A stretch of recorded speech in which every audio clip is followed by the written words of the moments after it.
Hello दोस्तों, तो जैसा कि पिछले एपिसोड में हमने देखा कि यूहो और मिस्टर बीबी दोनों ने मिलकर एक इवल सोल मास्टर से पता लगा लिया था कि मिस तांगिया और शाओटो की लोकेशन कहां पर है, जिन्हें बचाने के लिए ये लोग एक टीम को वहां पर भिजवाने वाले हैं। और इस बारे में ये लोग यहाँ पर आकर एल्डर जुआन से भी बात करते हैं, जहाँ पर एल्डर जुआन कहता है कि शेक एकेडमी से भी 2 एल्डर्स तुम्हारे साथ जाएंगे ताकि तुम लोगों के मिशन सक्सेसफुल होने के चांसेस और भी जरा इंक्रीज हो जाए। इस पर तो यूहो काफी जरा खुश हो गया था। साथ ही साथ दूसरी तरफ यूहो को मालूम होता है कि असल में ब्लैक ड्रैगन यूहो को जान से नहीं मारना चाहता था, बल्कि उसने तो उल्टा यूहो को ड्रैगन पिल दे दी है ताकि आने वाले फ्यूचर में यूहो इवल सोल चर्च का खुद मुकाबला कर सके। यानी कि वो अभी भी यूहो के लिए मिस्ट्री है, यूहो उन्हें सही से समझ नहीं पा रहा।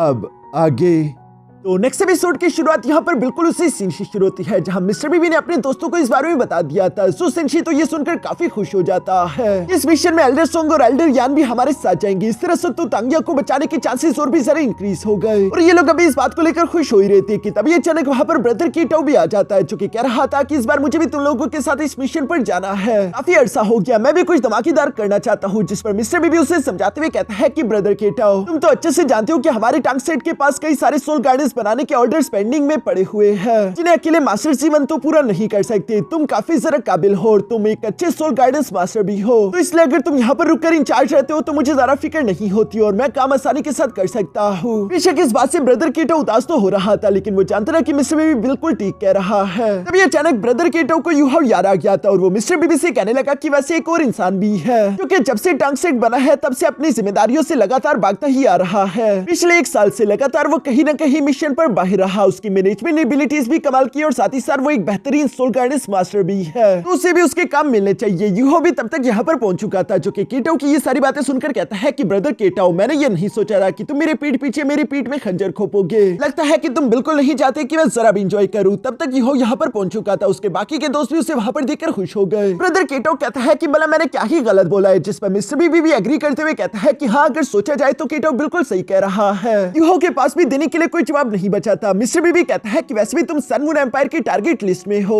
इसलिए अगर तुम कुछ अरसे तक लो प्रोफाइल रहते हुए सेग में रुकोगे तो ये तुम्हारे लिए अच्छा होगा। जिस पर इससे पहले कि यूहो कुछ भी कह पाता, तभी अचानक वहां पर मास्टर जीवन भी आ गए थे, जो कि कहते हैं कि हाँ, मैं मिस्टर बीबी से एग्री करता हूँ, यूहो को सेग में ही रुकना चाहिए। इसके बाद ये लोग हाल में आ गए थे, जहाँ पर यूहो कह रहा था कि नहीं, मुझे इस मिशन में हर हाल में जाना होगा, मैं सेग में नहीं रुक सकता, मैं तांगिया को बचाना चाहता हूँ। तांगिया सिर्फ हमारी लीडर ही नहीं, बल्कि वो हमारे टांग सेट के लिए एक बहुत ही सारा इंपॉर्टेंट पर्सन है, इसलिए मुझे उसके पीछे जाना ही होगा। जिस पर मास्टर जीवन जवाब देते हुए कहते हैं कि हाँ, ये सब तुमने सही कहा, लेकिन यूहो तुम बहुत ही ज्यादा लापरवाह हो चुके हो, सत्य तुम आराम परस्त भी हो चुके हो। जो सुनकर यूहो जवाब देते हुए कहता है कि आखिर आप किस बारे में बात कर रहे हो, अब मुझे आराम परस्त कैसे कह रहे हैं? शायद आपको मालूम नहीं कि मेरी कल्टिवेशन काफी अच्छे से इंप्रूव हो रही है, मैं ऑलरेडी लेवल 80 के बोटलनेक पर पहुंच चुका हूँ। जो सुनकर यूहो के दोस्त तो सरप्राइज हो गए थे कि यूहो इतनी जल्दी सोल डोलू लेवल पर पहुंच चुका है, मगर मास्टर जीवन कहता है कि हाँ, तुमने सही कहा, इसके लिए मैं तुम्हें शाबाशी भी कहता हूँ। लेकिन यूहो तुम खुद ही सोचो कि एक सोल मास्टर के अलावा तुम्हारी एक दूसरी आइडेंटिटी भी है। जिस पर यूहो जवाब देते हुए कहता है कि हाँ, एक सोल गाइडेंस मास्टर। जिस पर मास्टर जीवन यूहो को समझाते हुए कहता है कि तुम्हारी सोल पावर बहुत ही तेजी के साथ लगातार बढ़ती जा रही है, लेकिन अगर तुम्हारी सोल गाइडेंस मास्टर रैंक की बात की जाए तो तुम एक लंबे अरसे से लेवल 7 पर अटके हुए हो, जबकि तुम अच्छे से जानते हो कि सन मून एम्पायर के पास कई सारे खतरनाक सोल गाइडेंस डिवाइस और सोल गाइडेंस मास्टर्स है, जिनकी अगर स्ट्रेंथ का तुम मुकाबला ही नहीं कर सकते तो सोचो कि आखिर तुम उन्हें हराओगे कैसे। यूहो भी ये सारी बातें सुनकर खामोश हो गया था और वो मास्टर जीवन से कहता है कि आप बिल्कुल सही कह रहे हैं, मुझे खुद के सोल गाइडेंस मास्टर रैंक को भी इंप्रूव करना होगा। तभी मास्टर जीवन यूहो के पास एक स्क्रॉल पेन देता है, जो कि एक लेवल 8 का डीकंपोजिशन कैनन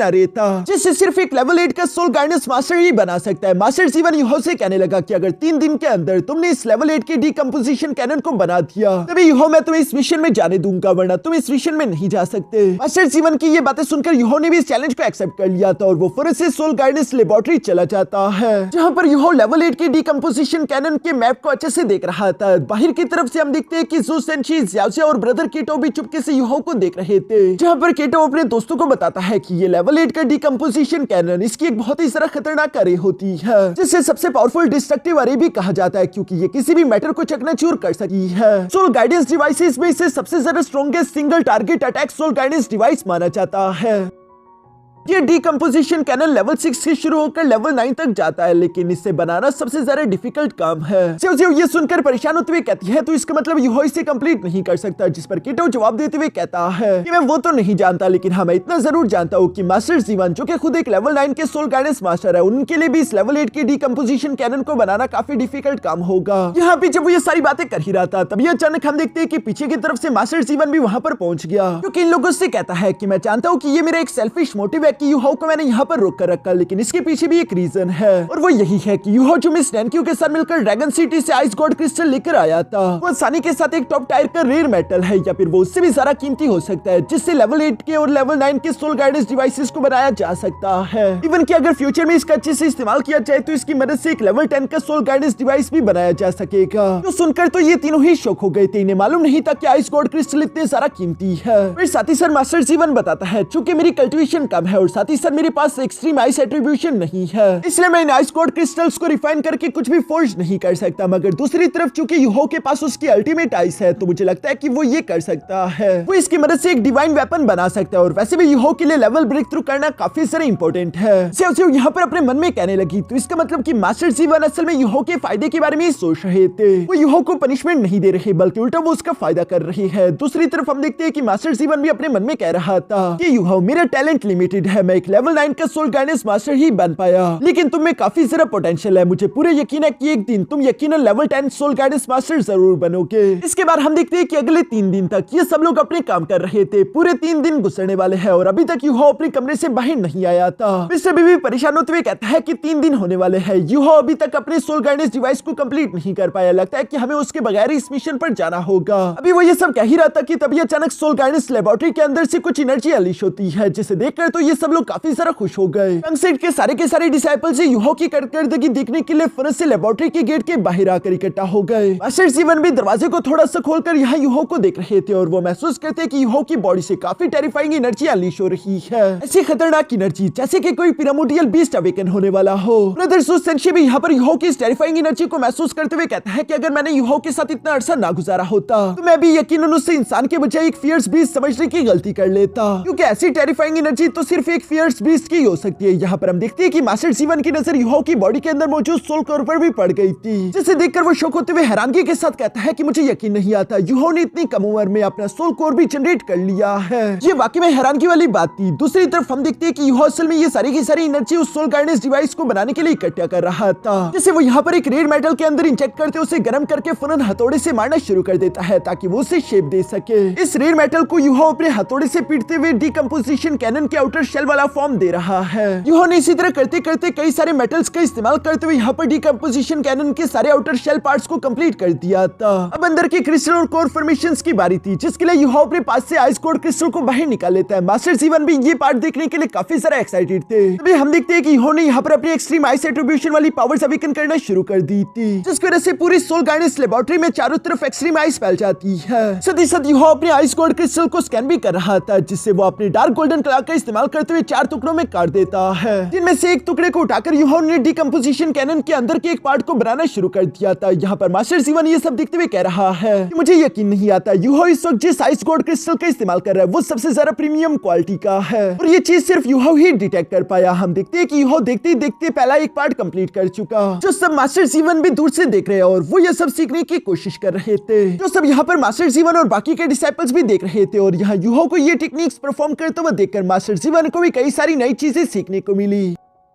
यहाँ पर हम देखते हैं कि देखते देखते यूहो ने 42 मेटल शेल्स कंप्लीट कर लिए थे, जिस पर तो सब लोग यूहो से काफी इंप्रेस हो जाते हैं। इसके बाद हम देखते हैं कि यूहो ने अपने पास से लाइफ गार्डियन कार्विंग डैगर बाहर निकाल लिया था, और वो इस डीकंपोजिशन कैनन के लिए यहाँ पर क्रिस्टल फॉर्मेशंस बनाना शुरू कर देता है, जहाँ पर मास्टर जीवन सब लोगों को बता रहा था कि एक लेवल 8 की डीकंपोजिशन कैनन के टोटल 24 कोर अरेज होते हैं। इन सबके सब कोर अरे को यूहो को एक ही फ्लो में इन क्रिस्टल्स पर कार्व करना होगा। इसमें से 3 है मेन सेंट्रल कोर अरे, जबकि बाकी के नॉर्मल कोर अरेस है और इनमें से हर एक नॉर्मल कोर अरे भी जो लेवल 7 के सोल गाइडेंस के कोर अरे होते हैं उससे कई ज्यादा डिफिकल्ट है। इनमें बहुत सारी डिटेल्स और छोटी छोटी बारीकियां है। अगर यूहो ने एक छोटी सी भी गलती की तो उसकी सारी मेहनत पर पानी फिर जाएगा। मगर दूसरी तरफ हम देखते हैं कि यूहो तो इन कोर अरेस को बनाने में काफी माहिर था और वो देखते ही देखते फुरस से 2 कोर अरेस कंप्लीट कर देता है, जो देखकर मास्टर सीवन भी सरप्राइज थे। वो यहाँ पर डिसाइपल्स को बताते हैं कि जब मैंने पहली बार एक लेवल 8 की डिकम्पोजिशन कैनन को बनाया था तो मुझे उसके सिर्फ एक कोर अरे क्रिस्टल को भी कंप्लीट करने में 3 दिन लगे थे, मगर यूहो ने तो ये सारा के सारा काम सिर्फ कुछ ही घंटों में कंप्लीट कर दिया है। बल्कि उल्टा इसने सिर्फ 3 दिन में ही पूरी की पूरी लेवल 8 की डिकम्पोजिशन कैनन का सारा के सारा काम निपटा दिया था। जिसके बाद यूहो अपनी डिकम्पोजिशन कैनन के मेन कोर को असेंबल करना शुरू कर देता है, जिसके अंदर उसने जितने भी कोर क्रिस्टल्स थे उन्हें इंजेक्ट करना शुरू कर दिया था। लेकिन ये काम बहुत ही ज्यादा बारीकी वाला है, जिसे करने के लिए बहुत ज्यादा सोल पावर और एक्सपीरियंस की जरूरत पड़ती है। लेकिन चूंकि यूहो के पास उसकी स्पिरिचुअल आइज थी तो यूहो आसानी के साथ उस एनर्जी कोर के अंदर अपने सोल के एक छोटे से टुकड़े और साथ ही साथ उन कोर अरेस क्रिस्टल को अंदर की तरफ भेज देता है। यूहो वो सारी बारीकियां भी देख पा रहा था जो कि नॉर्मल कल्टीवेटर्स नहीं देख पाते। यूहो को मालूम था कि उसे ये कोर क्रिस्टल्स कहां पर लगाने हैं, जिन्हें वो उन गिरारियों के अंदर बिल्कुल सही लोकेशन पर लगा देता है और इसी वजह से हम देखते हैं कि वो एनर्जी कोर एक्टिवेट हो गया।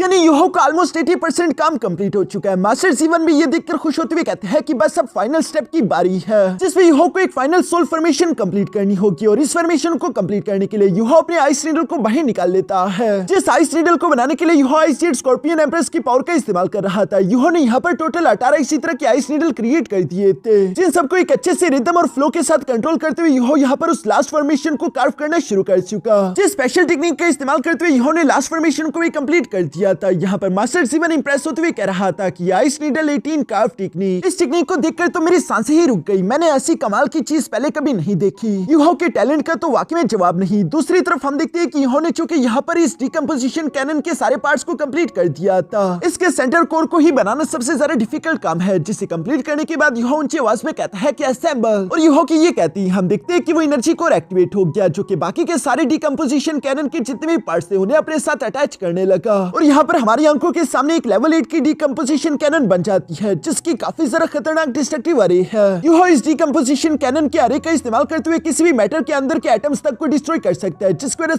से खतरनाक मैटर भी डिस्ट्रॉय हो जाएगा। यहाँ पर चूंकि यूहो का काम कंप्लीट हो चुका था, उसके दोस्त काफी ज्यादा एक्साइटेड होते हुए फुरस से दरवाजा खोलकर अंदर की तरफ आते हुए यूहो को कांग्रेचुलेशन बोलने लगे। मास्टर जीवन भी यूहो की सक्सेस पर काफी खुश दिखाई दे रहे थे। दूसरी तरफ यूहो इस डिकम्पोजिशन कैनन को लेकर फुरस से मास्टर जीवन के पास आ गया, जहाँ वो मास्टर जीवन से कहने लगा कि मास्टर, मैंने इस लेवल 8 की डिकम्पोजिशन कैनन को कंप्लीट कर लिया है, क्या आप इसे खुद पर्सनली टेस्ट करना चाहेंगे ताकि आप जान सके कि मैंने सही बनाया है या नहीं। इस पर मास्टर जीवन जवाब देते हुए कहता है कि मुझे टेस्ट करने की कोई जरूरत नहीं, मैंने तुम्हारा ऑलमोस्ट सारा के सारा प्रोसेस देख लिया है कि तुमने कैसे एक्स्ट्रा ऑर्डिनरी एबिलिटीज का इस्तेमाल करते हुए इस कैनन को फोर्स किया है। और चूंकि यूहो ने पहली बार एक लेवल 8 के सोल गाइडेंस डिवाइस को कंप्लीट कर लिया है, तो इसका मतलब कि यूहो एक लेवल 8 का सोल गाइडेंस मास्टर भी बन चुका, जिस पर मास्टर जीवन उसे एक लेवल 8 के सोल गाइडेंस मास्टर का बैच दे देते हैं। यहाँ पर यूहो के प्रमोशन पर उसके सारे के सारे दोस्त खुश होते हुए फुरस से उसके लिए तालियां मारने लगे, क्योंकि यूहो को भी खुद पर प्राउड महसूस हो रहा था, क्योंकि अब वो मिस तांगियो को बचाने के लिए जिस मिशन पर जाने वाला है वो इसके लिए पूरी तरीके से तैयार था। दूसरी तरफ सीन शिफ्ट होकर सन मून एम्पायर के इंपीरियल पैलेस में आ जाता है, जहाँ पर हम मिस ऑरेंज को देख पा रहे थे, जिसके बेड के साइड पर 2 लोग मौजूद थे। एक तो इंपीरियल डॉक्टर था और दूसरी थी उसकी सर्वेंट, जिसने वही वाला बॉक्स पकड़ा हुआ है, क्योंकि मिस ऑरेंज यहाँ पर ज़ू टियानरेन की बातों को याद कर रही थी, जिसने मिस ऑरेंज से कहा था कि तुम मेरे बच्चे को जन्म देने वाली हो, इसलिए जब तक तुम्हारी ये प्रेगनेंसी का समय है मैं नहीं चाहता कि तुम किसी भी खतरनाक मिशन में जाओ, इससे तुम्हारी जान को खतरा होगा, बल्कि तुम्हें पैलेस में ही रुककर आराम करना है। मिस ऑरेंज जब यहाँ ये सब सोच रही थी, तभी अचानक इंपीरियल डॉक्टर मिस ऑरेंज से सवाल करते हुए पूछता है कि यूर मैजेस्टी, क्या आप इस प्रोसेस के लिए तैयार है? असल में वो आर्टिफिशियली ज़ू टियानरेन का डीएनए मिस ऑरेंज की बॉडी में इंजेक्ट करने वाला है, लेकिन शायद मिस ऑरेंज ने तो पहले ही उस सिरिंज को यहाँ पर यूहो के डीएनए के साथ चेंज कर दिया था, यानी कि उसका जो बेबी होगा वो असल में यूहो का ही होगा। इसलिए वो यहाँ पर उस इंपीरियल फिजिशियन से कहती है कि हाँ इंपीरियल डॉक्टर, अब मैं तैयार हूँ, आप अपना काम शुरू कर सकते हैं। असल में मिस ऑरेंज ये सब क्यों कर रही है, इसके 2 रीजन हो सकते हैं। पहला तो ये कि यूहो काफी ज्यादा टैलेंटेड है और वो चाहती है कि उसका बेटा भी उसी की तरह टैलेंटेड हो, और दूसरा रीजन ये हो सकता है कि वो यूहो से बेशक प्यार करती है, वो जानती है कि यूहो उसका कभी नहीं हो सकता, लेकिन एटलीस्ट उसका बेटा तो यूहो के पास हो सकता है। यहाँ पर मिस ऑरेंज की बातें सुनने के बाद हम देखते हैं कि वो इंपीरियल डॉक्टर भी उस सिरिंज को निकालते हुए मिस ऑरेंज की तरफ बढ़ने लगा, ताकि वो सिरिंज मिस ऑरेंज को लगा सके।